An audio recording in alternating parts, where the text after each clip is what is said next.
Welcome to Hampton Downs International Speedway for the Alliance Services Hampton Downs International, and we're getting ready for the third race of the day, or the weekend, should I say, of the Castrol Toyota Formula Regional Oceania Championship. We're going on at the grid shortly. There's a huge public grid walk coming up, and Greg Russell will join me there. But it's round 3 of the Next Gen New Zealand Championship, presented to you by Repco. Stephen McIver, along with Ronan Murphy and Andrew Waite. And for this one, we're going to race 3 of this weekend. And once again, the guy to beat is Arvid Lindblad on pole. Watch him go from P8 to P3. He continues to send a warning to everybody in this field, Andrew. He really is. In that last race, the way he drove, I think he's starting to cement just how good he is.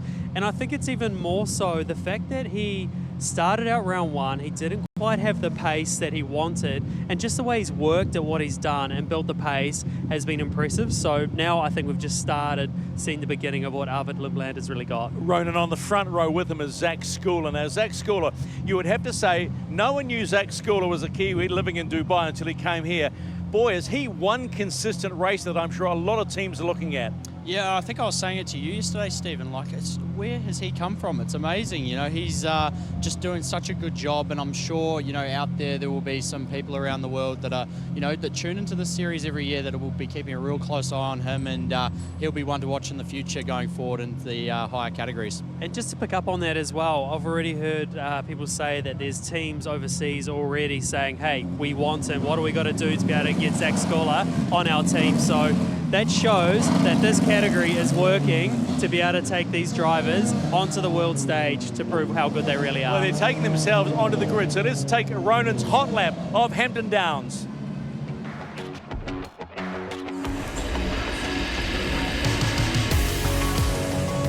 Hey guys, welcome aboard the GR Super Safety Car for a lap of the Hampton Downs International Circuit. We come down here towards turn 1, braking nice and late. The track starts to drop away from us a little bit, getting the apex nice and late and putting the power down in the safety car. Always got to watch for track limits there at turn 1. It's easy to run off there on exit. I'm sure we're going to see it a bit over this weekend. As we head down the back straight, coming under the braking zone, braking nice and hard, dropping the gears in the Supra. Down to second gear, nice and wide on the entry, cutting in and getting a late apex, putting the power down on the exit, using the camber of the road here at turn 3 to turn the car in, get the apex, pick up the power, drive out of the bolt, into turn 4, getting the first part of the corner, the apex there, kissing the white line, out to mid-track, and then getting the apex for the second part of the corner. We don't want to come off this corner too wide. We come down, braking around the 50, turning in for the double bastard corner, turn 5 and 6. The track starts to undulate a bit, get the elevation, getting the apex at turn 6 there and putting the power back down. Come down to the first hairpin, getting the car stopped, rotated, back on the power. Nice acceleration in this car. As we take off up the hill, up towards where we can't see the track anymore. Shift down gears, getting the car rotated nicely, late apex and picking up the power, transferring all the horsepower in the Supra down onto the road. As we take off down the Somerset back straight for the final corner, turn 9, braking around the 50 board, veering the car in, starting to decrease the brake pressure, mid-corner, mid-track, letting it run the car out, getting the apex on the exit. Again, being careful of track limits on this last corner there. It's going to be one to watch over the weekend. Thanks for coming aboard to ride the GR Super Safety Car for a lap of the Hampton Downs International Circuit.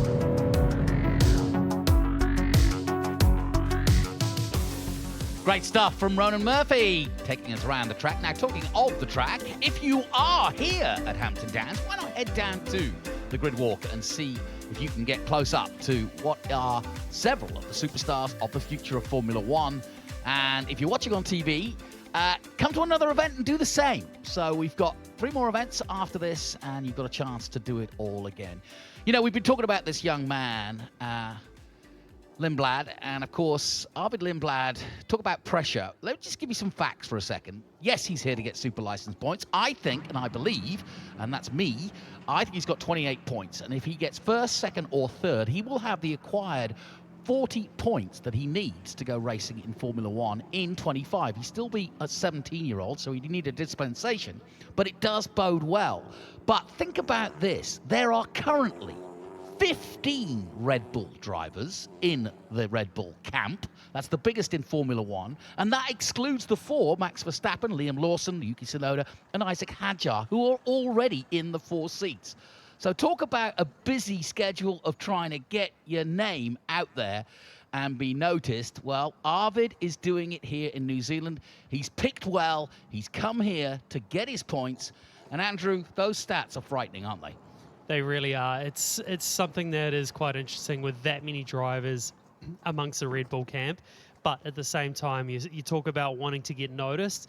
You can do all you can off track to get noticed and be the next one to get into that Formula One seat. But end of the day, the driving is what does the talking. And it's guys like Arvid Lindblad with the way he's driving is what gets noticed. And that always comes to fruition. Doesn't matter how good you are off track, the driving always has the final say. Overtaking is hard. We've seen that over the weekend. Talk to us about the track and where you would suggest making those moves. Yeah, we're down into turn number 2 is a good spot as we take a look at the track map here. Total track distance is 3.8 kilometers. We've got 10 corners, a few difficult corners around this track, a bit of elevation change, a few blind corners, especially through turn 6 and 7, a difficult part of the track. And down into turn 9 as well. We've seen a lot of brake locking down into that part of the track. And then turn 10 is something that's been talked about a lot over this weekend with how hard it is to get through there, to get the run down the straight. As we go on board with Arvid Lindblad for his pole lap, as he comes up over the start-finish line, straight away the elevation. You can't even see the apex down onto 1. You can see him trying to clear the brake, running the car down to the apex, getting on the throttle as early as he possibly can, running the car right to the outside of the track.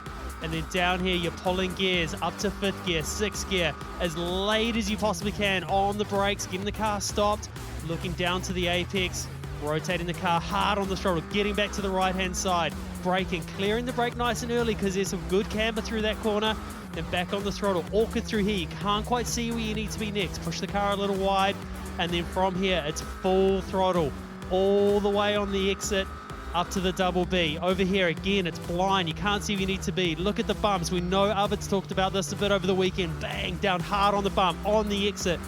Full throttle. Again, braking, getting the car rotated in the middle of the corner. On the throttle, there's a nice bump in the road on the exit of that corner. As we come down towards turn 9.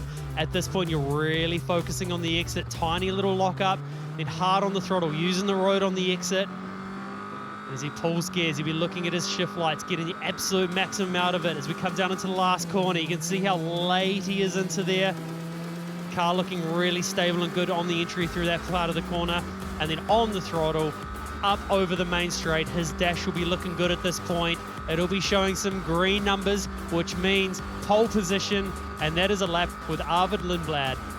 Yeah, it doesn't get much better than that, and that was record-breaking pace too, but he's got to do it in the race, and we'll keep an eye on those times as a good grid is formed in terms of the folks that are out getting a photo. Let's head down to Stephen MacGyver. Thank you very much, Jonathan. It's the Alliance Services Hampton Downs International, the Alliance Services National Solutions Manager. That's a mouthful, is a Junior Chang Tung. That's a hell of a mouthful, buddy. Well, I'm just here to support motorsport, and it is a mouthful, but it is what it is. That's what the title that they gave me. What is a National Solutions Manager? Well, basically just cleaning up stuff. I do all the tendering, and I look after all the problems for the company up and down New Zealand. Now, how important is it to be here and say, you know, we actually believe in motorsport for the next generation? Oh, honestly, we just love it. Like, we've been doing this, well, we support Sam Fulmore, but we've been doing this for a long time. And the opportunity to sponsor this came up, and we just wanted to take it. So that's why we're here. So are we talking long-term solution? Well, I hope so. And if Sam's watching this, I'm happy to do that. Yeah. Have you been on a grid before? I have.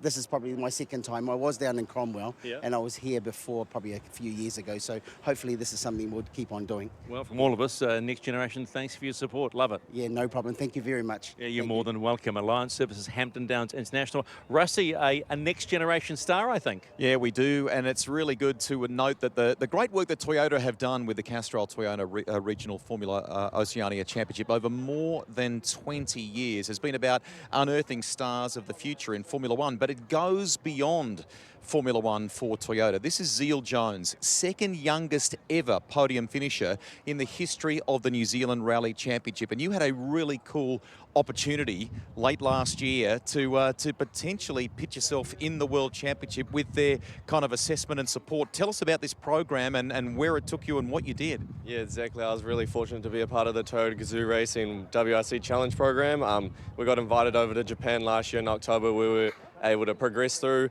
into the finals. We were invited to Finland for a 2-week camp. Yeah, we got to drive a variety of cars in the snow and ice, so to be able to work with a team like that was a huge experience and an honour, really, and to be able to come back here now and build on the relationship with Toyota is something that we're really trying to do to expand our career onwards. And unfortunately this year it wasn't for us, but we've been told to come back next year and we're going to keep pushing for that. Good on you. And I mean, some of the people on the panel that were kind of assessing, helping, and I mean, you're talking about Mika Hirvonen, and there's some absolute superstars that were a part of that. That's great for you to draw from those kind of people, isn't it? Yeah, absolutely. And I'm finding that now with who you know and what you know is really key to be able to build a big sponsorship fund as well, to be able to build in towards a world stage as well. So yeah, as many drivers know on this grid as well, it costs a lot, but that's something that we need to push through, and it's all part of it. So yeah, it's really fun. Give us a little idea of what your 2025 season looks like and what is in the pipeline for you. Yeah, look, we're still figuring things out. It's not easy. We'll just keep it underground at the moment until things are confirmed. We don't want to jinx anything, but yeah, we're definitely looking towards on the world stage to do something big this year and keep progressing and developing, because that's key for career progress. And look, there's exciting things happening in the future as well, so we just need to keep building till then. All right, enjoy this CT Frock race. You go and enjoy the grid. There you go, Stephen. So we've got some bright talent in circuit racing, but also someone to keep a good close eye on when it comes to rallying. Yeah, thanks, mate. Zach Schooler is beside Arvid Lindblad in P2. It's you are becoming a bit of the talk of the town because of, you know, we didn't really know who you were. Now you're sitting close in the championship. You're on the front row again. I mean, do you sort of believe what's going on right now with you? Yeah, I mean, I have belief in myself. Like, we were coming here, like, the goal was, like, we're always coming here to win, and we've been at the front in the first round and now the second round, so we're just going to keep the momentum going. How is it that you've just suddenly jumped in this car and felt comfortable straight away? It's not easy. No, it's definitely not easy, but, you know, I've put a lot of effort in over the break, and, you know, clearly it's paid off. Having mum and dad here this week, and I think dad goes back this week, doesn't he? Yeah, he actually leaves straight after this race, so he'll watch this race and then go to the airport. Hey, mate, that was too big a smile when you said dad was going. Okay, let's talk about the plan into turn one.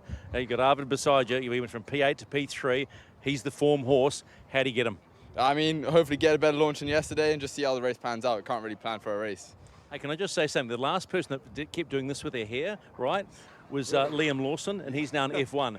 Maybe that's a good sign. Maybe it is. Who knows? Well done. Rusty. Stephen, thank you. Just to your left there, we are at the other side of the front of the grid with Arvid Lindblad's car, but I want to show you, we've got some great young fans that are on the grid here. What is your name? Marco Manson. Now, Marco, we need to let people know you have been a bit of a lucky charm on this grid, but in fact, you're here looking after Arvid, but your brother's on the grid and he had a good day today, didn't he? Yeah, really good day. What's been the reaction from the family when he won race 2 today? Just excitement and really proud of him. Will we see you on the grid one day? Hopefully. Yeah, we hope so too. Good on you. Young man there with a bright future. Hey, we've got some fans here chatting away. This racer, Arvid Lindblad, has really started to make an impact on this championship. Can we grab a quick word with you? Thank you for chatting with us. This win feels like it's picked up a little bit. Have you and the team allowed for that? Does it make an impact? Not so much? No, I think it's okay. These cars aren't very aero-sensitive, so we'll come a little bit faster into turn one, but other than that, it won't make too much of a difference. Is it a case of making hay on cold tyres and getting it done? And the importance of qualifying in this class has been kind of really, we've highlighted that again today, I think, haven't we? Yeah, definitely. I mean, obviously we haven't done the race yet, but quali is always important. I think on all the circuits this season, it'll be very important. So, yeah, I'm happy to be starting in the best position. But then we'll see. Yeah, you mentioned cold tyres.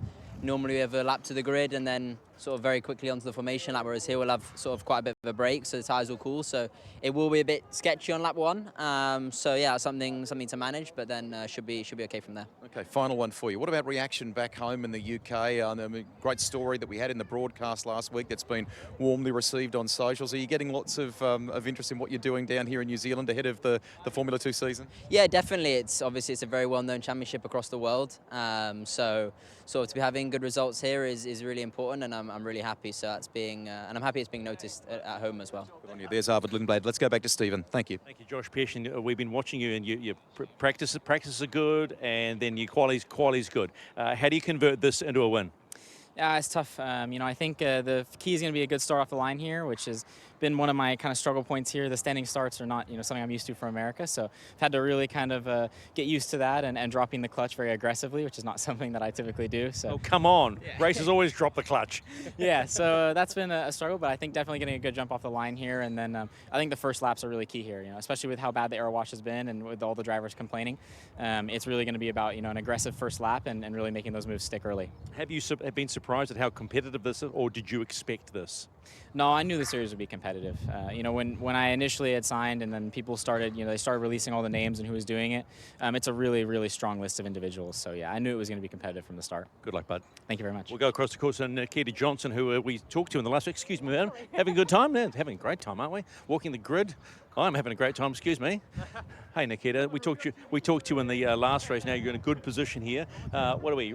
Row 2, right? So how do you get past these guys, and then how do you manage the aero wash that everybody's starting to talk about?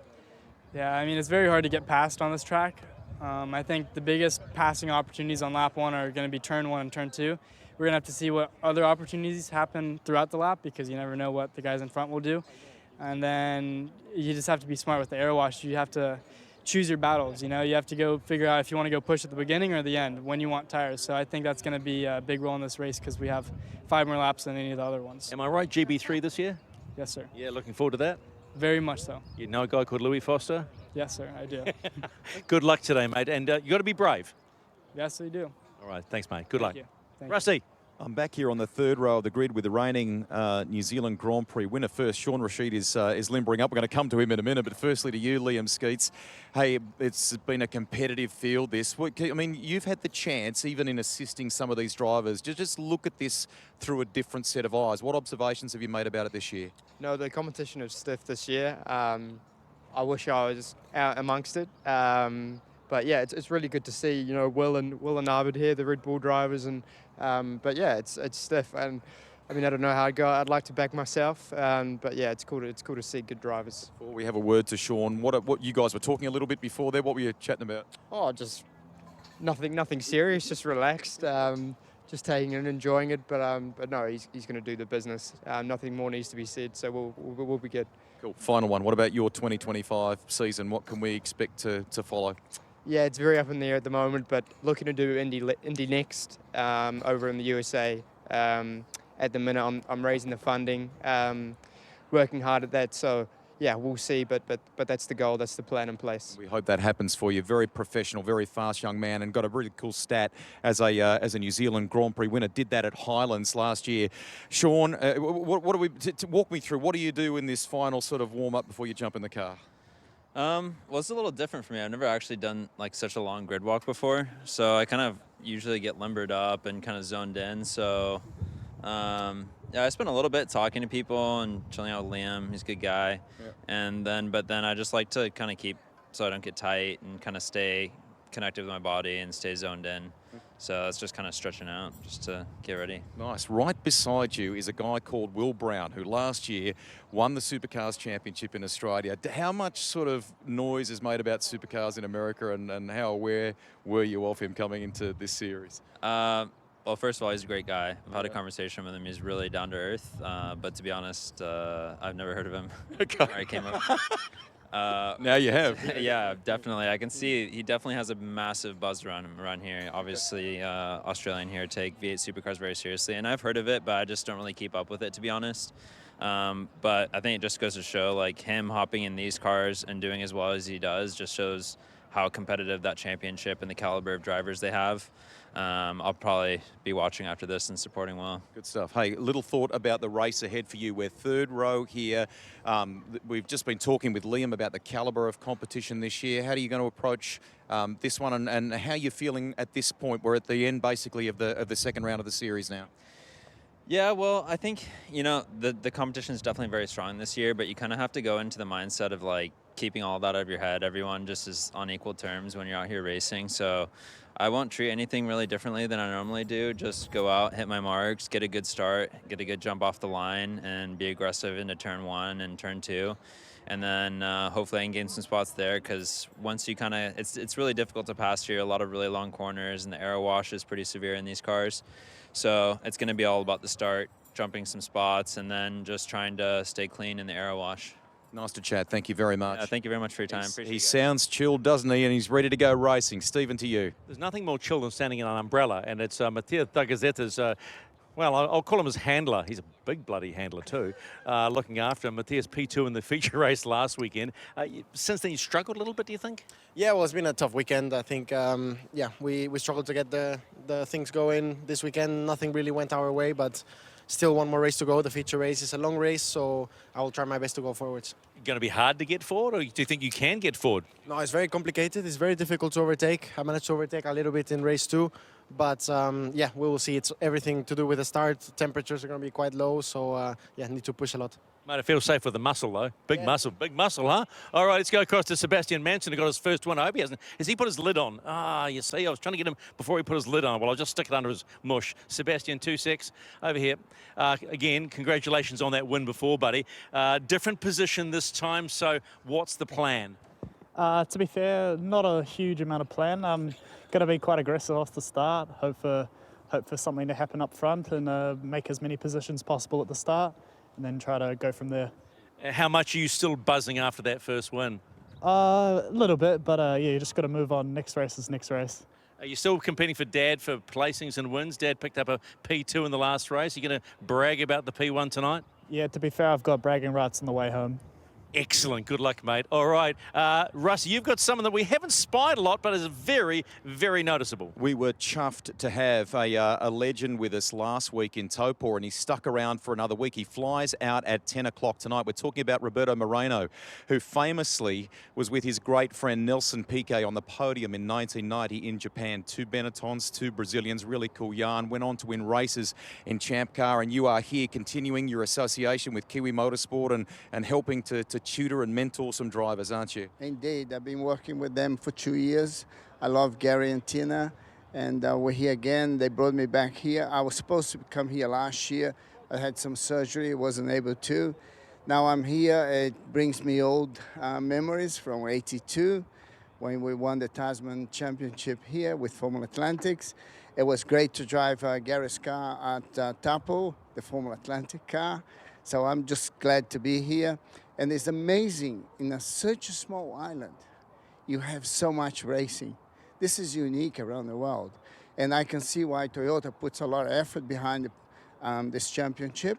And I'm a great supporter of this championship. You can hear, people listening and watching can hear the passion in your voice. Even now, you love it. Just quickly, you're headed back to the United States. What does the rest of the year hold for you? You're a proud granddad, a little bit of go-karting with the young ones too, isn't there? Yeah, I've got a couple of kids. I tried not to push them too much. When they ask me to go, I take them. If they don't ask, I don't take them. I have one grandkid that can do really well. I'm gonna go back. Work with Kiwi Motorsport in FR in America this year, and I coach also other clients in historic cars throughout the world. So I keep myself busy racing. I love racing, so that's why I'm here. And may that never change. Fantastic to have him back in New Zealand. Hopefully we'll see him back next summer as well. Now, in one of the earlier chats we've had here on the grid, Sean Rashid referenced the term aero wash. Andrew explains a little more on that now.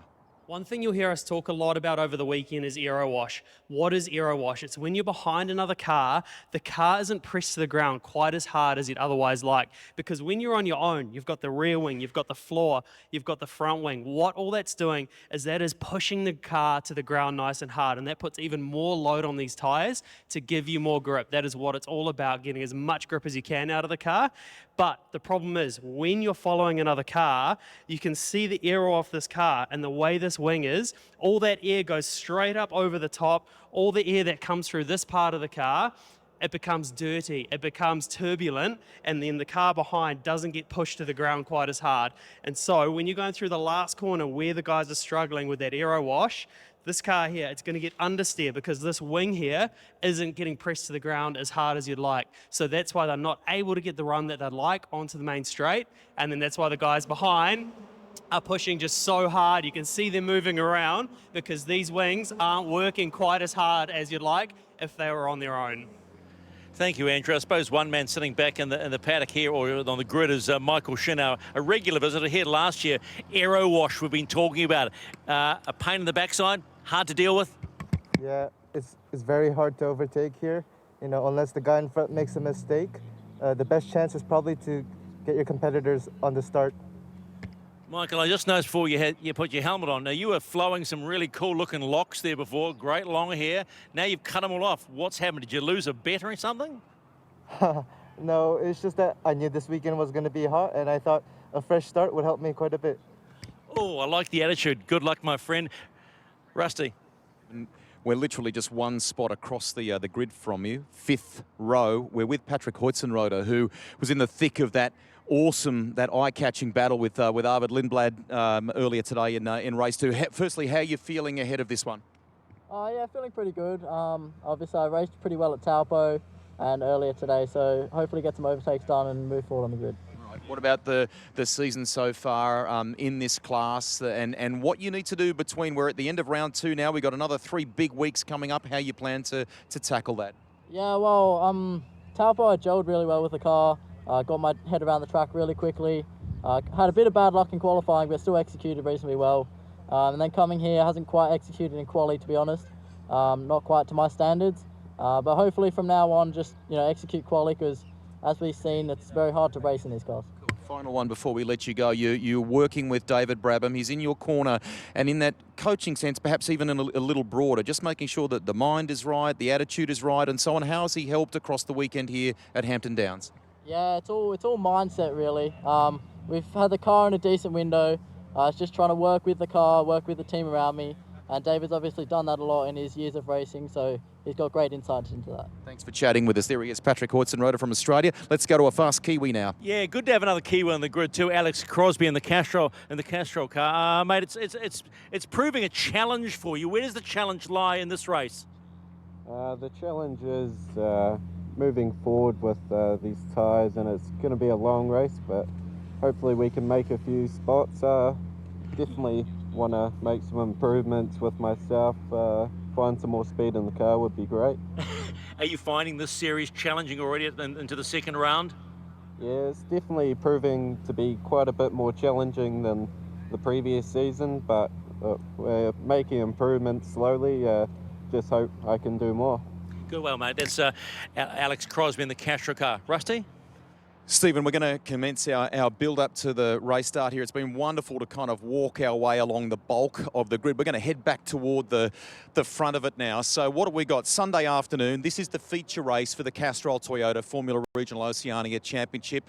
A little bit of cloud cover. The wind has been stronger throughout the day, but it seems to have eased just at the moment. Our temps earlier in the day were up around the mid-20s with the track temperature much higher than that. These competitors have come from all around the world. You have Will Brown here, the reigning Supercars champion, who snuck off before when we were doing the pit walk. It's his final stop on the tour for now. He's going to be back with us for the New Zealand Grand Prix at Highlands. Lots of energy back across the ditch in Australia among the Supercars fraternity. We've seen Thomas Randall be a part of this class of racing and succeed in it before.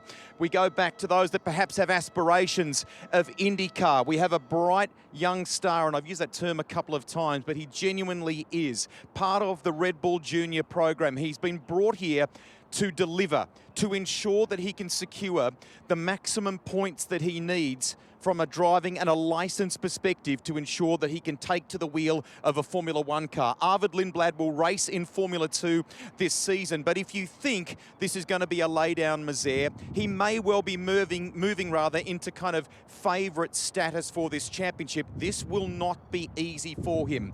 Beside him, we have seen the emergence in recent weeks, in recent days, of a Kiwi who's based on the international scene by the name of Zach Schooler. Remember that name. He started at Topor brilliantly. He's won the Tony Quinn Foundation Scholarship to support him in his endeavours here, and he is on the front row for this race. A lot is going to play out in this one. The grid is starting to clear. We will continue next week to Manfield, and then it's the South Island leg of the tour. But for now, we're on the international layout here at Hampton Downs. We've seen some unbelievable races here over 20 years of the Castrol Toyota Formula Regional Oceania Championship. What will the feature deliver here on Sunday afternoon? Let's go to commentary. Here's Andrew Waite alongside the man who knows it so well, Jonathan Green. Great stuff, gentlemen. Excellent lead up and insight into what's going on down there. I want to pick up on one thing that Liam Skeet said. He should know. He won the last Grand Prix. He said just how competitive this championship is. And let's just take one guy that we spoke to. Michael Shin was 4th overall last year. He had 2 9th places this weekend, and his highest finish this season has been 6th. So it just shows you, here's a guy who probably came in expecting more, and with 1 minute to go, he's struggling just to get in the top 10. Yeah, he is. He's certainly not quite where he'd like to be, but it just shows where the level of this championship is. We've got some very, very fast drivers out there. You just heard Zach Schooler say it as well. I am here to win. We didn't know who he was before this championship started. Everyone knows who Zach Schooler is now. He is a very fast driver, taking it against some of the best there are in the world. 2 Red Bull drivers. You don't get Red Bull on your car unless you're someone who is one of the best. So to be mixing it with those guys is something pretty special. Well, history repeats itself. If you remember, Liam Lawson was not an internationally known name when he defeated both Marcus Armstrong, a Ferrari Academy driver at the time, and Lucas Auer, the Red Bull man of the day. And suddenly, out of nowhere, everybody knew who he was after that amazing performance. So, could Schooler do that today? Well, he's already been doing it. He's been the closest man to Lindblad, who, by the way, hasn't finished off the podium yet. That's how consistent, and that's the key to motor racing, he's been. And that's what I was saying before, just the way Lindblad has just been able to just lift his game as he's been going on. You know, he was hyped up to be the guy to beat. He got to Topor, and he didn't have that form that everyone thought he was going to have, and it was kind of like, oh, okay, how's he going to go? But I think it just shows even more so how talented he is to come from a situation where he didn't dominate, he didn't come out the gates absolutely flying, but to now lift himself to where he is, to be in that position that was expected is pretty impressive. Here's the grid then for the feature race, and as you said, Arvid Lindblad, very impressive for Great Britain. Zach Schooler, though, of New Zealand will be pushing him all the way. Josh Pearson, not used to standing starts because he's an Indy guy, using rolling starts. Nikita Johnson's done some racing in the UK. He's up for it. Will Brown is 5th place, his last race here before the Grand Prix. And Sean Rashid, we got a new insight from him. Zagazeta struggling. He was 2nd in the championship. He needs the points. Sebastian Manson, a winner today. Patrick Hoysten-Roda starts 9th. Michael Shin, 10th for South Korea. Alex Crosby, 11th. Enzo Ye of Chinese Taipei, then Stati of Australia, Monteiro of Brazil, Jet Bowling starts 15th, Barrett Wolf, his teammate from the USA, and James Lawley, well, he's actually teammate with Giles, but they are teammates back in the US, and looking forward to what Barrett Wolf and the boys at the back can do. They also have their own race and their own chance to be the top rookie. That's another important prize. So, as they come through the dipper, your thoughts going into this race, Andrew? We never can predict what might happen. We've had a very clean start to the championship as we head to race 6. We certainly have. We've heard a couple of drivers talk about wanting to be a little bit more aggressive. Now we are starting to get into the thick of this championship. Sebastian Manson said, I need to be aggressive off the start. Every driver knows that this first lap is the most important part of the race. Once you settle into where you are, very rarely we see a hell of a lot of passing going on, but we saw Lindblad, he did make a good pass in the last race, so it is possible, it is able to be done, but off that front row is going to be interesting to see how it unfolds. And remember, don't forget, Will Brown will be gone for the next 2 rounds. So there'll be a few people thinking, you know what? I'd like to get ahead of him because every point matters. Every point will matter as we head towards Cromwell and Highlands in the final round and the Grand Prix. It's great to have the Grand Prix winner from last year, Liam Skeets, hopefully going to Indy next. And by the way, put your hand in your pocket. He's another great Kiwi. He deserves a little bit of help to get him where he needs to be.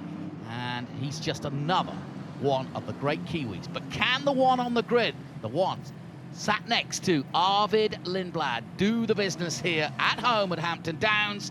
We're about to find out. It's a longer race, 5 laps longer than we've had all weekend long. Watch out for Nikita Johnson. He's due a good result too.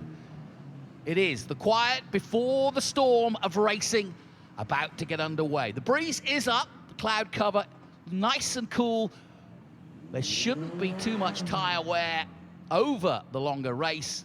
So it's hell-bent for leather to make that podium. Here we go. As we hear in the background, race control giving the 5 second. And the lights are on. Out go the lights, away we go, and Sculler gets a good start, and he's side by side with Lindblad as they head for the first corner. He may get this. Sculler side by side still as they go through the apex and out. They touched almost for a second there. Sculler still in it. Lindblad trying to hold on. He's got the inside line, the better line, but Sculler won't let him go. Now he slots into second, looks to the inside, can't quite do it. Round the outside goes Nikita Johnson. On the inside is Pearson, but Lindblad gets the lead. Somebody going wide there at the back. Monteiro goes to the back because of that. And the Brazilian will have work to do, but it's Lindblad who leads. That was tight out of the first corner. They touched on the exit of the corner. You can tell how much. Oh, is Will Brown up the inside as well. Nicely done, Will Brown. Going wheel to wheel with Pearson, but Pearson says no. And cuts off his nose and continues in third. Lindblad with a little bit of wheel spin on the exit of turn 7 there. Well, Pearson told us himself that the first lap is the key, and that's why he's fighting so hard now with Brown. And likewise, Sculler is not letting Arvid Lindblad go, and a lock-up from Rashid there as he loses a spot. Manson's got ahead of him. Great start, just what we wanted. Here comes Brown again on Pearson. Look how defensive Pearson's been. This is Brown's opportunity. Whoa, up the inside. He's got a nice line there, and he should get really good slipstream up the hill. As you can see, Pearson trying to get out of that slipstream. He goes to the inside, but now Brown's got the drive, and he'll go to the outside. Can he make it round here? So you'll see Brown run as wide as he can, and he'll be looking to do the crossover on the exit. He'll get the apex. Oh, is Pearson a little bit wide on the exit. Whoa. Brown has the inside running down into turn 2. He's side by side. He's going to have the better line. He just needs to block pass effectively. If he stays where he is, he will have that position and move up to third, and so he does. A little bit of a lock-up on the way in. That won't hurt his tyre too much.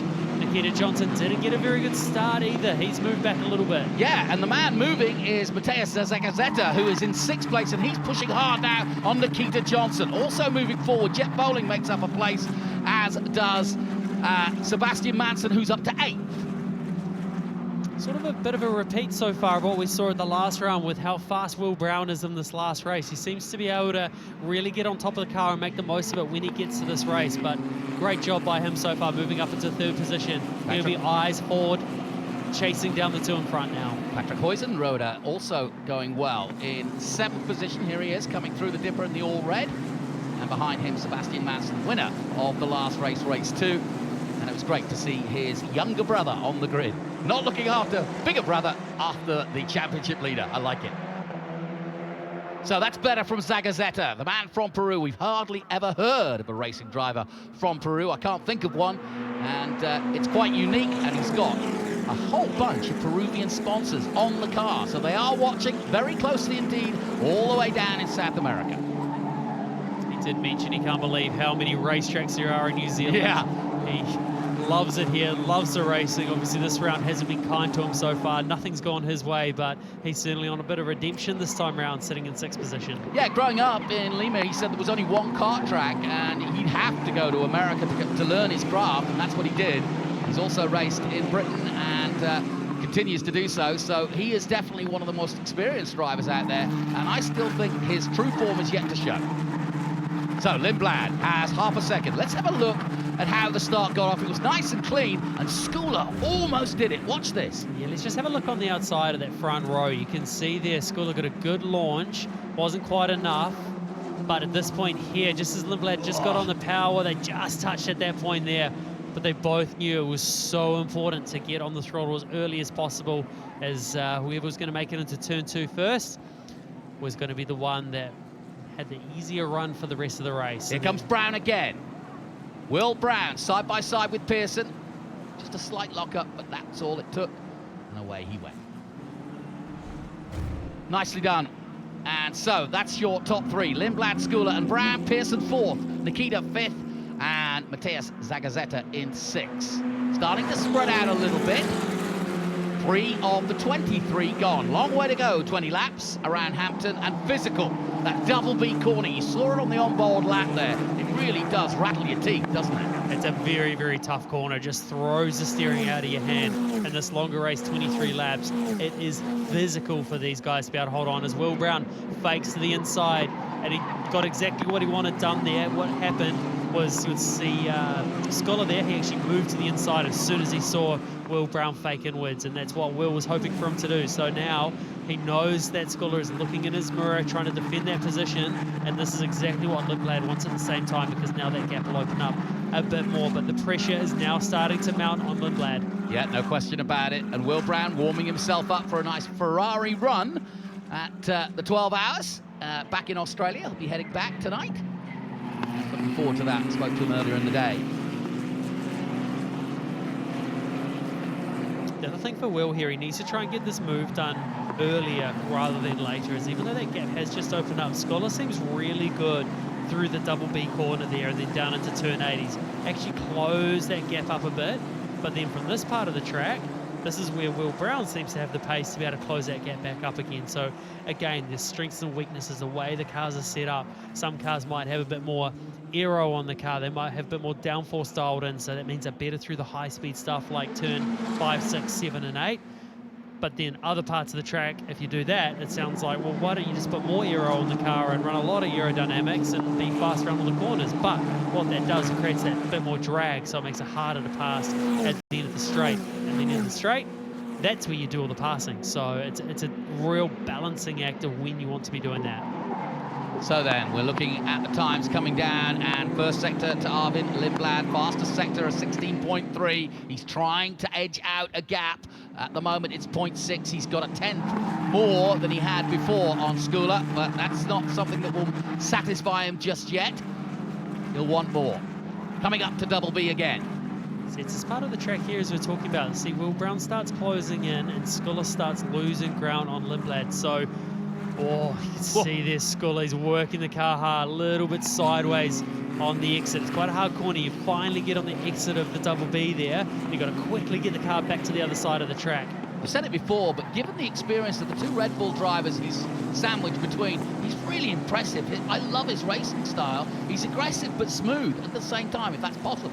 You can really see the way his confidence is built just from where he started round 1 to where he is round 2. He's here to win now. He's said that himself. He's really pushing on, and he knows that he is capable of some big things, and it's certainly getting noticed. Well, and also remember, Will Brown heading back to Australia. Pearson maybe not doing the Grand Prix because he's got a test, and that really opens it up for Schooler to be the biggest challenge to Lindblad. But never say never. There's always something, maybe mechanical, maybe a coming together, but there's always a twist in this championship. There always is, without fail, and especially when we get down to Highlands, that always writes itself its own special script when you get down to that place. It's such a full-on circuit around that place, high consequence but high reward track, and that's why everyone loves it. Monteiro trying desperately to get past Jet Bowling. Jet Bowling 3rd in the FR Championship in the USA last year, having been here in New Zealand as the most improved driver. Just 19 years of age, taking on Monteiro and doing a good job at the moment. Lawley off the pace slightly, some 3 seconds off this battle we're watching between Jet Bowling and Monteiro. Monteiro's been in the wars somewhat. He had a ride height infringement for this race. That's what dropped him behind Bowling, and he also got pinged for not slowing quick enough under a red flag earlier in the weekend. So It's not been an easy start to his campaign, Nicholas Monteiro, but he has got a lot of skill, just like all of them, as we've said. It's been one of the tightest championships we've ever had. Top 10 then. Rashid in 10th, Manson 9th, Shin 8th, Huizenrieder 7th, Zagazeta still 6th, Johnson 5th, Pearson 2 seconds, 2.8 seconds in 4th place, behind Will Brown. Then it's Schooler 2nd, and the gap now 0.9. So Arvid Lindblad doing the business. He's almost got it to a second. Here comes Monteiro around the outside of turn 1. Can he get past Bowling? Oh, this is dicey stuff. They're wheel to wheel. It's a drag race to turn 2. Bowling slots in behind. He'll try another move, maybe around the outside, and maybe do the switchback. Monteiro gets through, but can now Bowling turn on the inside, and that's good racing from Bowling. He comes side by side again, and they're still at it. Rashid and Manson also in their own battle, so it's always good to have a look back further down the field because it's just as intense. It's all go no matter where you look, but in the meantime, a 1:28.744, a new lap record for Arvid Lindblad. He is absolutely flying out there. Now Crosby trying to make his way past Ye from Taiwan in the 77, the all-white car. His first season in the championship, back with the leader, Arvid Lindblad. And like I said, he's yet been off the podium. There's confirmation of the best lap time so far, 28.744. He just starts extending that gap. He's starting to bring it out to that 2-second gap. That's what you want to hold. If you can get out to a 2-second lead and hold that, that's exactly what you want. So it's about a second at the moment. He's out of that aero wash that Scholar's got behind him, so you just start maintaining that gap just a little bit more. I wouldn't say he's fully comfortable yet. Yes, he's a bit further ahead, but if he can open that gap out just a bit more, that's when you can really start controlling the race, looking after the tyres, but he's doing a great job out front at the moment. And if you had any questions how Lindblad's feeling, that was a new lap record, that 28.744. Let's head down to Greg Russ. Jonathan just dropped into Giles Motorsport and spoke to Stephen Giles, and the look on his face was kind of both mixed. In one sense, he was closely watching our coverage, watching the monitor, and he smiled watching the way that Will Brown was attacking. And then when the car danced a little bit under braking, there was a slight wince. So the read, I think, on that is that they love the fact that he's been attacking, but they don't want to overstep it, if you will. So hopefully they can be in a position as this feature race goes on to challenge Zach Schooler. And you've only got to think back to race 2 earlier today and the way that Arvid Lindblad chased Patrick Huizenrieder in that same method, that same approach. Yeah, good work. And yeah, Stephen Giles' resting face is one of pensiveness, racing pensiveness. That, by the way, that track record by Lindblad was half a second quicker than last year's lap. That's a massive, massive leap. And it just shows where they're getting these cars and how good these guys are going. And that's the thing, when you've got top-level drivers, you just keep pushing each other on and keep taking each other to another level, because end of the day, you're only ever pushing to a point where you're controlling a race. You don't need to get out in front and pull a 10, 20-second gap, because if there's a safety car later on, you want something to fight with. You want the best possible tyres for that situation, because if you just blaze off into the front, then if there's a safety car and everything closes back up, we might have nothing to fight with later on. And these are the things not only the driver's thinking about, you've got the engineer also keeping that in mind as well. Lindblad has taken the gap to 1.2 seconds. And Schooler takes it down even further, 28.4, he's on the run. And wouldn't that be a story?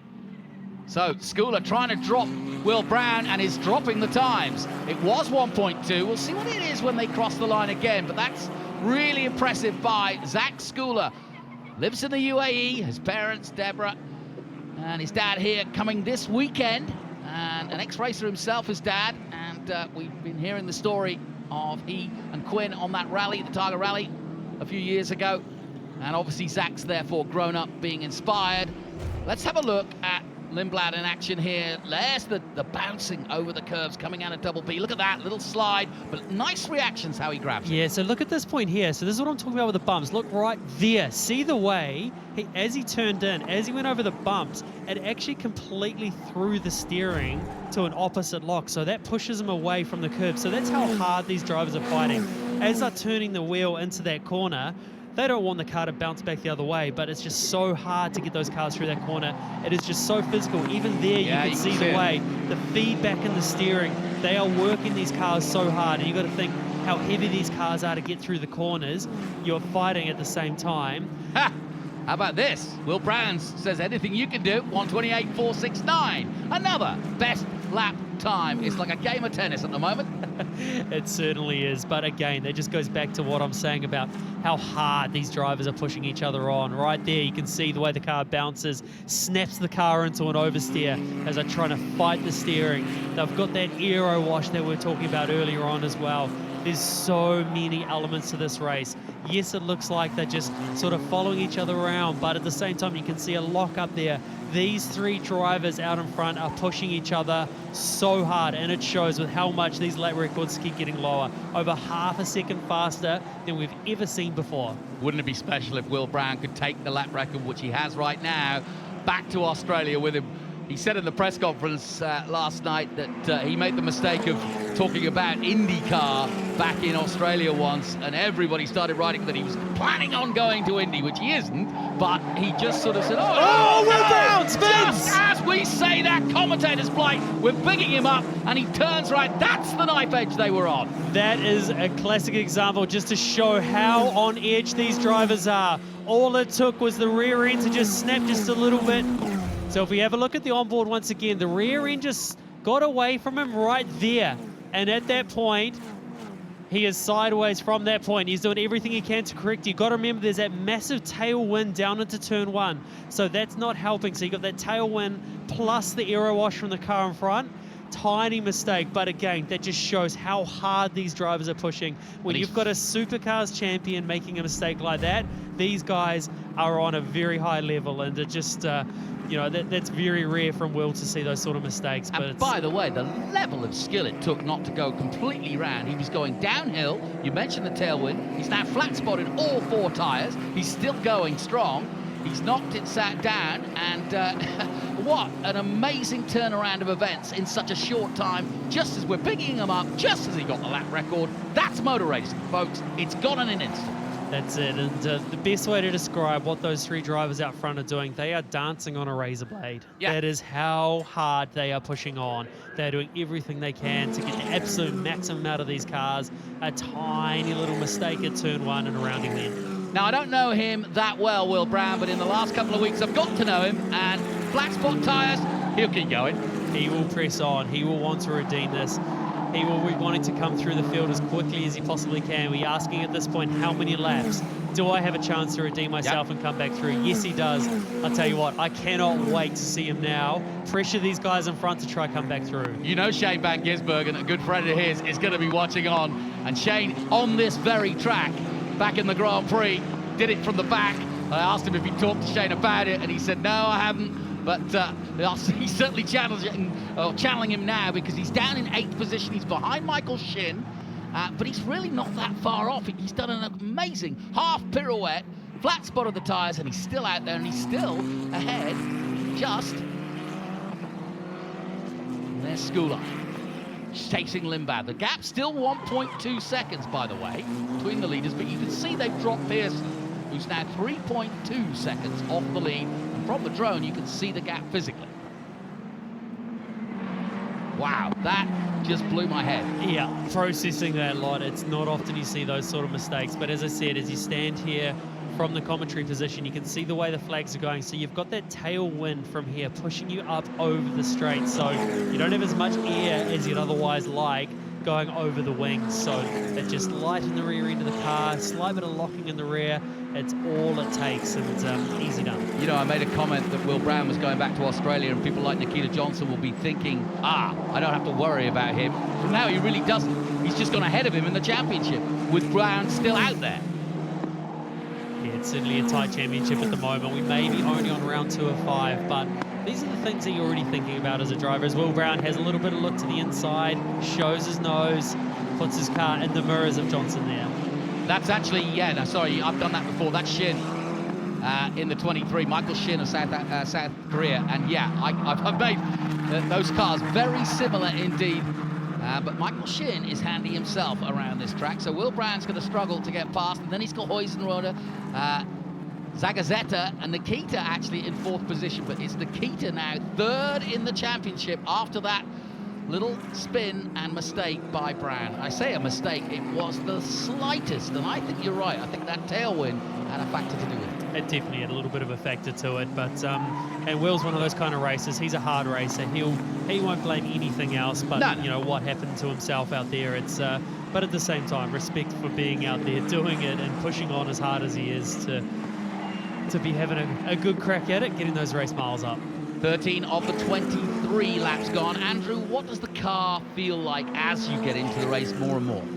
Physically is the first thing that comes to my mind, just how you're trying to battle the car as it starts wearing out a little bit more. The tires start at this point, you know, start wearing out, and you just don't have the control that you had a bit earlier on in the race. But at the same time, your arms will be sore, everything will be getting sore at this point. You can't brake quite like you did.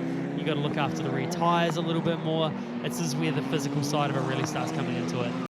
And often, you know, anybody watching on would say, well, these are all teenagers, they're all fit and fiddles, but they are pushing themselves, no question about it, because if you think about it, 5 weeks of racing, an entire 15 rounds, or 15 races, over 3,000 kilometers. Now, you would do that over 8 months in a regular season. So think about the mental strain and the physical strain you're having to go through in a 5-week period. It's a huge amount of strain, and it's not even just your arm pump and everything, like your neck getting sore. You actually end up with bruises in places on the side of your knees, on your elbows. There's so many places where you end up sore that you otherwise wouldn't be. You know, your seat's still not right in this part of the championship. You might have a bit that's not quite perfect, and you're getting bruises on there, and there's so much physicality to this, and it takes, you know, the full 5 weeks to really get on top of it. Brown still hounding on the back of Michael Shin in the 23. Last time out, a 28.7 by Brown, a 29.0 from Shin. So he's faster than Shin, but Shin is making it difficult, as you'd expect, for him to get past. Now, is he a bit more wary at turning 1, or does he just throw caution to the wind? Knowing him, I think he'll throw caution to the wind. I think so. A little bit of a look up the inside there. Not quite enough. But he's tucked himself in now as they head that long run down to turn 2. He's got a chance for a lunge here. Shin closes the door. Brown goes to the outside. We'll look for the switchback here, but Shin again closes the door. Won't let him through, and that's good racing from Shin. Will Brown had a little look there again, showed his nose, put himself in the mirrors of Shin. Really excellent stuff between these two, and I'm sure it's going to continue for a few laps to come unless Brown can make that lunge. But here is where he loses a little bit of ground. He's really good coming into the dipper, is Brown, and then he loses out in this second part of the circuit. Whoa, Shin almost got a little sideways then, and that's allowed Brown to catch up. Now, this is where I was saying, coming into this next corner where Brown is so strong. See how close he gets? Right up and behind, but then this is not usually a corner that you're able to get the passing, so in some ways it gets frustrating at this point. You're getting up behind, doing all you can, and then from here, this is where that aero rush is really bad, because he's still fast enough that those wings are doing a lot of work as he's using a bit of grass on the inside. He's trying to shortcut it. Well, it is an intense race, and you're not missing anything at the front. Arvid Lindblad still has a 1.4 second lead. Skula took a tenth out of him in that last lap. Into turn 1 they go again. The tyres squealing underneath them. Brown again looking for that opportunity at 2. Not quite as close as he was last time out. Just ahead, Huizenrode. Rhoda is just holding both of them off. Remains to be seen, once this battle maybe is over, whether they can catch Huizenrode or not. 16 of the 23 gone. Here's another look. Shin on the exit, he's certainly pushing on. You can see it steering in his hands, and that's what pushes him wide again, as I was talking about, and then it snaps the car to oversteer, and that's what created that bit of a moment for him. As again he comes through, you can see bang, you can see the steering straighten up over the bumps, and then he's adding that lock back into it once again. But he's under all sorts of pressure from Will Brown and behind. But Will Brown's tyres will certainly be getting quite hot sitting in behind as well, because he doesn't have that aero load he'd otherwise like.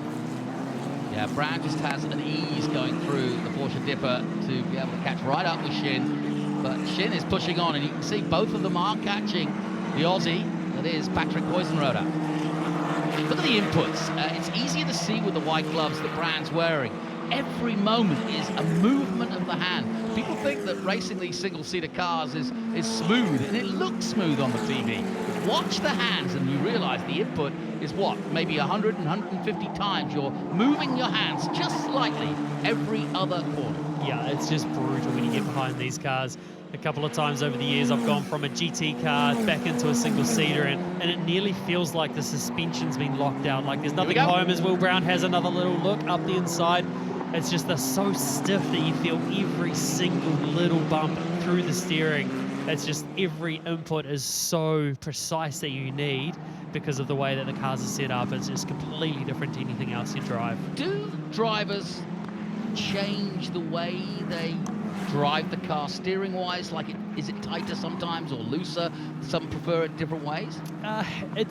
It's one of those things. It's actually a big setup thing that they play with in these cars is what we call caster. So what the caster does is it effectively lowers the wheel as you're turning, the inside wheel. It pushes that wheel down to the ground to put more weight onto the outside of the car. But that's good if you want to be faster, but at the same time, as you're turning the wheel and you're pushing that wheel down, you're effectively lifting the car off the ground to load that outside tire, so it gets even more physical. Yes, you want that bit more caster to help rotate the car, but obviously there's a point where it doesn't work anymore, so there's that balance of trying to get the car to work better for you, but then not being too physical, especially with the bumps. A European track, yes, you keep your own caster at it because it's not very bumpy at most tracks over in Europe, but here, as we see it again, Will Brown having another look. He's like a dog with a bone. He will not let it go, and Shin knows he's in a fight now for sure. This has got to be one of the toughest races he's dealt with. Brown all over the back of him, and surely Brown will make a move soon. He looks to the outside. He'll look for the switchback again. That's exactly what he does, but Shin's covering it. Brown turns it tight. Now he goes to the inside. Ooh, again, not quite. Quadlock, Sky City backing him. Helicopter landing. Andrew, you better get going. It's just about to take you home. But it's still Schooler. The gap's still 1.4 seconds in second place to Lindblad in first. Pearson has dropped off. It's almost 4 seconds now to third place. Nikita Johnson of the USA also still fourth, and Zagazet is still fifth. And we're watching this intense battle between Shin and Brown. And again, watch Brown and see how close he gets here. Look, under braking, he just brakes later, doesn't he? This just reiterates the importance of qualifying as well. When you see guys like Will Brown, who is running at the front of the field in this race, he is now down in 8th position. He can't improve from there. So if you're fast and you're able to be running up the front, but you don't qualify well, it's just so hard to make passes that there's just most of the weekend relies around that qualifying. We look at the lap times. Arvid Lindblad, he has just lowered that lap record again. So the lap record now goes to Arvid Lindblad. He has still got plenty in the tank. He is pressing on. And again, Brown putting the pressure on. Surely he's going to make it stick soon. But Shin is doing a great job, you know. Now Brown has a chance. He gets sideways. It would have been a chance had he not got a little bit of opposite lock, and he loses out again. But Shin hanging on for dear life at this point. Brown all over him like a rash. As it stands, Lindblad would move to 164 points. Schooler would stay second with 139. Johnson would move to third, 1 point ahead of Josh Pearson, who would be on 115. Brown would drop to fifth. Yeah, it's certainly detrimental to Will Brown, even though the championship to him isn't what he's worried about. He's wanting to just get those places. As obviously he's not contesting the next couple of rounds of this championship, but he's back for the Grand Prix. Now this is fascinating stuff. And Huizenrode is doing a good job of staying ahead of both of them, of course. He's putting in some impressive lap times as well. Definitely a great race for Matthias Zagasetter as well. He's certainly not had the best weekend. Luck hasn't gone his way, but he's certainly proving himself again that he should be up the front. As once again, Arvid Lindblad, he has eclipsed the lap record again, now down to a 28.3. And that's taken his gap to 1.9 seconds, and I always say 2 seconds and you're in control of a race, and he's pretty much nigh on there at 9.45. Now Shin, defensive driving by the South Korean. The Australian, though, now tries to round the outside. Now he turns it in. If he doesn't get slide here, he may just go round the outside, but he can't do it. Shin's driving really, really well. Yeah, Shin's got every right to be doing what he's doing. He's moving once to cover his line, and that's it. You're allowed to move once, as long as there's no overlap from the car behind, is how the rule is stated. So you can always move to defend. Sebastian Manson, who won race 2, still in the top 10. He's just behind Rashid in 9th. And then this battle for 8th and 7th between these two. Pearson will enjoy taking a 3rd place, that's for sure, if he can stay there. M2 watching on from the gallery. Let's head down to Greg Rust. And Jonathan, it's very much a team battle, this as well. Whilst we're focused on the drivers up in front, let's not forget that beyond Arvid Lindblad, Zach Schooler, Josh Pearson, Patrick Hoytsenroder, great representation at the pointy end of this field by MTech Motorsport. I just wandered into the garage a minute ago and had a word to Bruin Beasley, and I said, much radio chat? He said no, they're all seemingly happy. They're all on very similar setups in those cars. And I praised him. I said, hey, that's good, you're at the right end of things. He goes, yeah, typical racer. He says, yeah, but it's the big trophy we want. Yeah, no question about it. And, you know, Bruin Beasley, what a guy and what a team MTech. They were E-Tech when Trevor Schumacher was around. And then they went to E-Tech, and a lock up there from Shin. But they then became MTech. They had to miss a year after the pandemic. It was a struggle for them, but now they've come back with a vengeance. And as Rusty pointed out there, they are on it this year. Yeah, Bruin, very sharp operator. And speaking of sharp operators, Kenny Smith, he's loving his day at the racetrack, and any day's a good day. You see Kenny at the racetrack. I've got one of those 50 hats. I love it. It's my favourite hat. 50 years of Grand Prix racing for Kenny. That's celebrated. Now, can Will Brown, in the last couple of laps, make the move on Shin? He's been literally a thorn in his side throughout the race. After that scary spin at turn 1 for Will Brown. How he collected that, I'll never know. That will be remembered, and I'm sure will be on social media very quickly indeed. But Shin has done a remarkable job of defending, and I always think that there's a lot you can tell about a racing driver of how he deals with the pressure of being hounded like this. Would feel like a very, very long race being hounded like that, especially with someone like Will Brown behind you as well. But he's doing a fantastic job holding him off.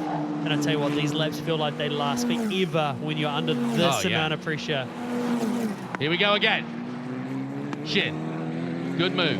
He sort of said, look, if you want to go to the inside, fine, but I'm going to be there.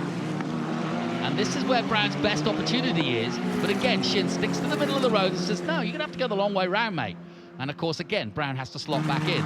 So again, this is real cat and mouse. I love it. Even the cows are watching in the background. That's how interesting it is. Look at that. Awesome stuff. No change in the top 6 for pretty much most of the race. But the big change is that Arvid Lindblad, with all those lap records, has now taken the gap to 2.5 seconds over Schooler. And Schooler now will surely have to settle for 2nd place. That's still a great result. But again, Lindblad will be the man of the moment and the winner of the weekend.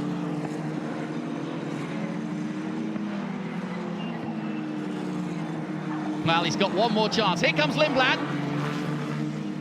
Sees the last lap board. One more lap around Hampton Downs for the Alliance Hampton Downs International. Well, we're watching a masterclass, and this is very reminiscent of 2016, when a certain F4 champion from Great Britain, Lando Norris, came here from Great Britain, and we knew who he was. No question about that. We'd heard about him, and everybody said, this kid's, been picked for big things, and he proved it. And that's what Lindblad is doing. He arrived with the same kind of notoriety. In fact, Helmut Marko put more pressure on by saying, you got to get the super license points so you're ready. And I believe, he's got 28 of what I've counted, and therefore he only needs to finish in the top 3 in this championship, and he is good to go for the full 40. He will be wanting more than enough points for a podium position. He'll be wanting all the maximum super license points he can get, and he's on his way to receive just that. I know we're only on the second round, but he is certainly starting to prove himself as the one to beat. So just one corner to go for Arvid Lindblad in the Red Bull colours. We saw Richard Bashaw, we saw Liam Lawson, we saw Van Hopen, we've seen Shane van Gisbergen, all in these colours, and now it's Arvid Lindblad who takes victory here at Hampton Downs, and he does it by a country mile of almost 3 seconds over the Kiwi that is Zach Skula. Pearson comes across the line, he's 7.5 seconds off the lead. Nikita Johnson is 4th, Zagazeta 5th, Huizenrode 6th. Michael Shin does a remarkable job of holding off Will Brown, but Will Brown gets the save of the day and manages to make it into the 8th position ahead of Sean Rashid of the USA in 9th and Manson of New Zealand in 10th. Wow. Lap record to boot as well. It's certainly a very, very impressive drive out front. And you can't forget Zach Skula as well. What a fantastic drive by him as well. Didn't quite have the pace that he would have liked to be able to take it to the fight for the lead, but well done. Yeah, that moves Arvid on to 164 points. His closest challenger, Skula, on 139. But we've seen just one mechanical can change all that. Confirmation of the result then of the feature race here at Hampton. Lindblad with the win and the track record. Skula takes 2nd. Josh Pearson of the USA 3rd. Nikita Johnson of the USA in 4th. Then Matthias Zagazeta in 5th place for Peru. Huizenrode in 6th for Australia. Michael Shin of South Korea 7th. Will Brown of Australia 8th. Sean Rashid of the USA in 9th. Sebastian Manson of New Zealand 10th. And Enzo Ye of Chinese Taipei in 11th. Then Crosby of New Zealand 12th. Nicholas Stati of Australia. Nicholas Monteiro of Brazil 14th. Jet Bowling 15th. James Lawley of Canada 16th. And Barrett Wolf 17th from Las Vegas, USA. Here's the highlights, and Skula almost did it right from the get-go. He just got a nose ahead, but watch this as they dive into one. Tantalizingly close. Did they touch? I think they did, just slightly, but the better man coming through was Lindblad. Then Will Brown gets past Pearson. A little moment there for Skula, but he grabs it, and a big, big moment for Will Brown. What a save. Then he pushed Shin all the way.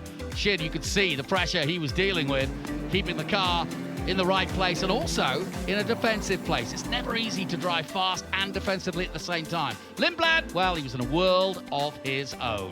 He's been absolutely remarkable. We knew he was good. He came with a reputation. Now he's showing it. And that is what M2 do best. They are the champions and the most successful team in this series. And they've got another superb driver in Arvid Lindblad, who again takes another victory here in what has so far been a sensational season. He's yet been off the podium, and that's pretty impressive. And when you got to add in the reverse top 8 races as well to not being off the podium, this is the kind of drives that win championships, especially those reverse grid, the reverse top 8 races. It's certainly very, very impressive by him, and it's getting a pretty familiar sight, these two on the podium, isn't it? Yeah, you can see from the body language as he takes the hands device off. He congratulates Skula for finishing 2nd. Off comes the lid. We'll see the curly hair in a moment. But we know that the big boys are watching in Austria and the UK in Milton Keynes. And he is absolutely fulfilling his remit. And now he has a remit to talk to. Stephen MacGyver. Thank you, Jonathan. It's been another wonderful weekend, and one man in the number 4 car is showing everybody why he is something pretty special. But you know what? We haven't heard him be very happy, completely happy. So he's talking to his engineer right now and breaking down. We might have to just drag him in here and just tell him this is how we roll in New Zealand. You watch this, see if it works. No, it's not gonna work. I'm not Martin Brundle. But it's really difficult. Come on, mate. Let's go. No, the mic was supposed to be on. I'm just talking to my director as well.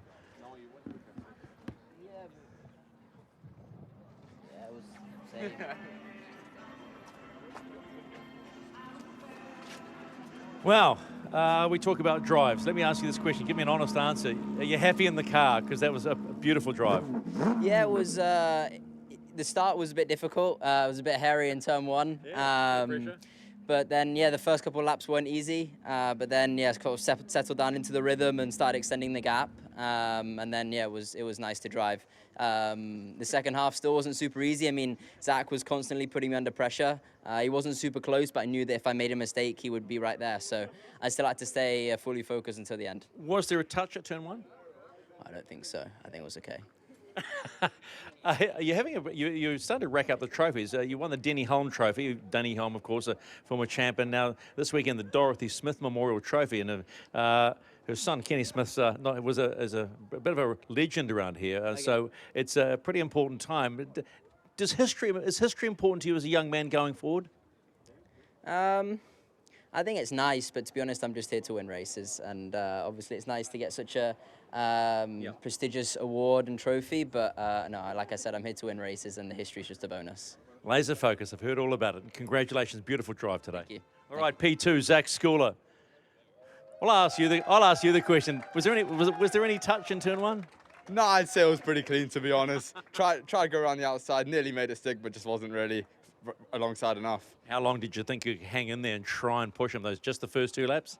I mean, we tried for a bit and then got like a bit distracted by Will, just having to manage that a little bit, and then Alvin started to get away, and then obviously Will spun, so the pressure behind was fully gone, and then, yeah. But more valuable points, and that's what matters. Yeah, exactly. This championship, like I said, in round 1, it's all about collecting points, and that's what we're doing. Well played. Thank you so much. And in P3, Josh Pearson. Well, we converted. You came off and you converted to a P3. Congratulations. Talk us through that one. Yeah, tricky race. I think we tried to go a little bit further forward on balance for air wash, and then I ended up all alone. So it was a little bit more sketchy on the entries of the corners, but yeah, still a great car to drive. Imtech, these guys did a great job giving me a car that was fast all weekend. So I'm really happy to be able to get a podium for them and bring a good result home this weekend. Feel you can get faster? Yeah, I feel like I can be a little bit quicker. I think there's more out there, but I've really been enjoying the tracks here and learning the car here. So I'm loving it right now. All right, nice to have you here. Thank you very much. Appreciate it. All right, let's get ready for the podium for the feature race round 2 in the Castrol Toyota Formula Regional Oceania Championship here at Hampton Downs. The feature race for the Dorothy Smith Memorial Trophy. Trophies and checks presented by the wonderful Kenny Smith today. And in third place from the USA, Josh Pearson.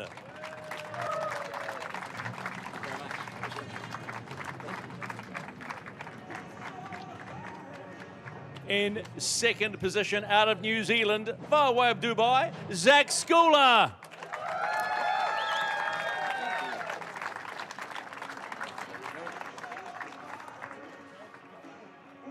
And Kenny will now present the Dorothy Smith Memorial Trophy in memory of his wonderful mother. And in first place and winner of the Dorothy Smith Memorial Trophy out of Great Britain, give it up for Arvid Lindblad.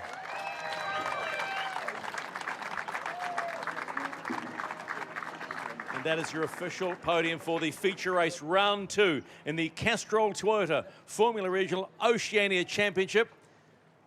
Gentlemen, you may put the checks down. We'll take them away, and you deserve to spray some champagne.